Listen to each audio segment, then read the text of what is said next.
Mesdames, Messieurs, bonjour. C'est la 72e séance du Salon financier. Emmanuel Derial pour la présentation. Aujourd'hui, nous continuons avec l'endettement et l'optimisation fiscale. La dette permet de réaliser des économies d'impôts.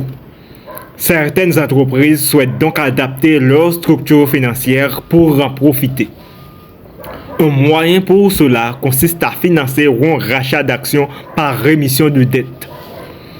Quel est le gain pour les actionnaires d'une telle modification de la structure financière de l'entreprise? Prenons un exemple.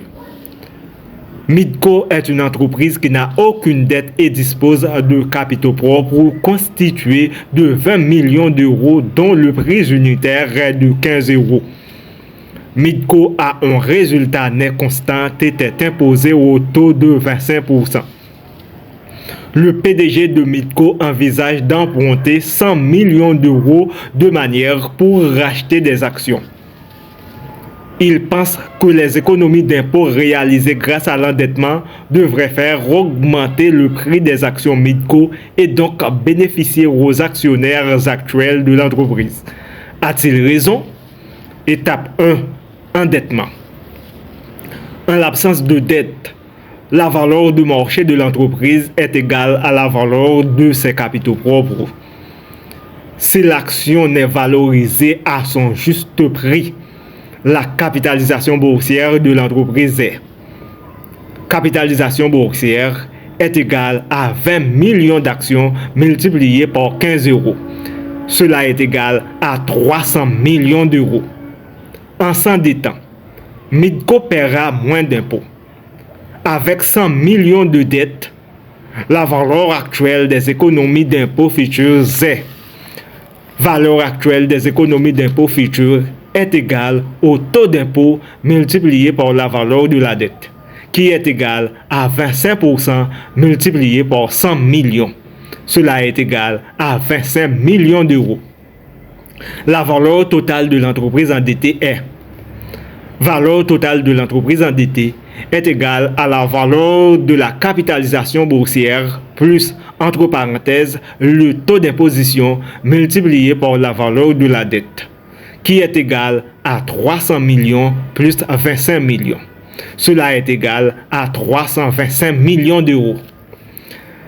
Cette valeur totale se partage entre la valeur de la dette et celle des capitaux propres.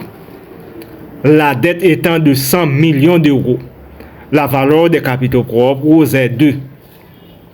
Valeur des capitaux propres est égale à la valeur de l'entreprise endettée moins la valeur de la dette, qui est égale à 325 millions moins 100 millions. Cela est égal à 225 millions d'euros. Suite au rachat d'actions financées par endettement, la valeur totale de l'entreprise a augmenté et la valeur des capitaux propres a baissé.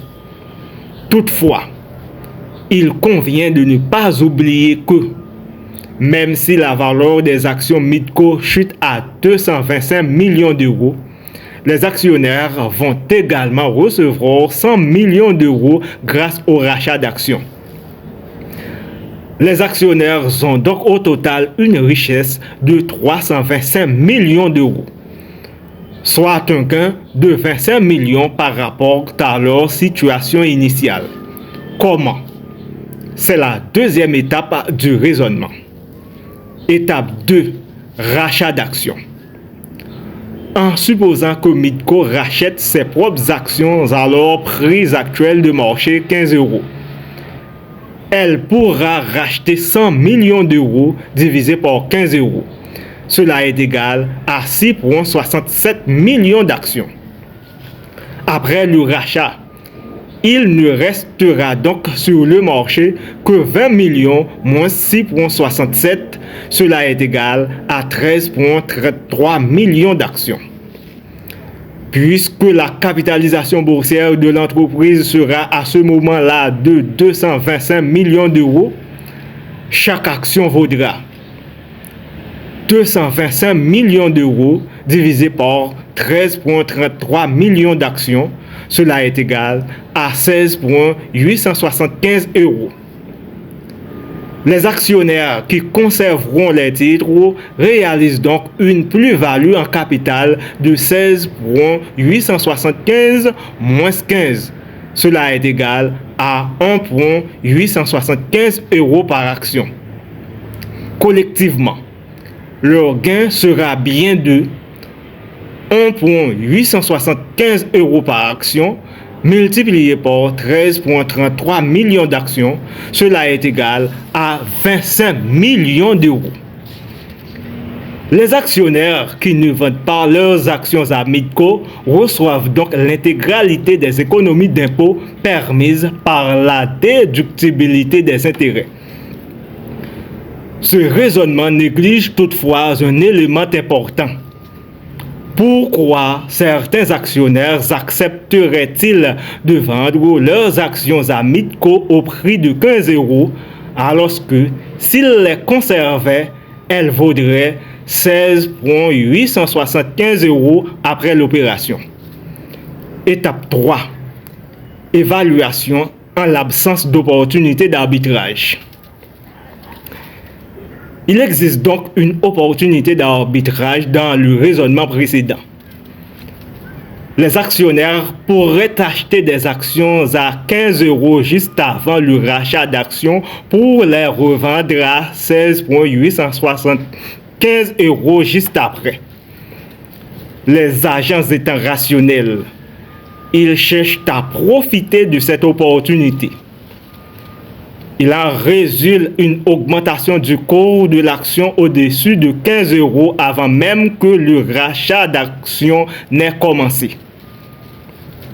En fait, dès que les actionnaires sont informés de l'opération, le prix de l'action s'ajuste immédiatement pour intégrer les 25 millions d'euros d'économie d'impôt permis par l'opération.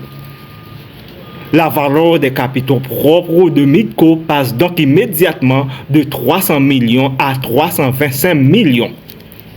Avec 20 millions d'actions en circulation, le prix d'une action s'établit en fait à 325 millions d'euros divisé par 20 millions d'actions, cela est égal à 16,25 €.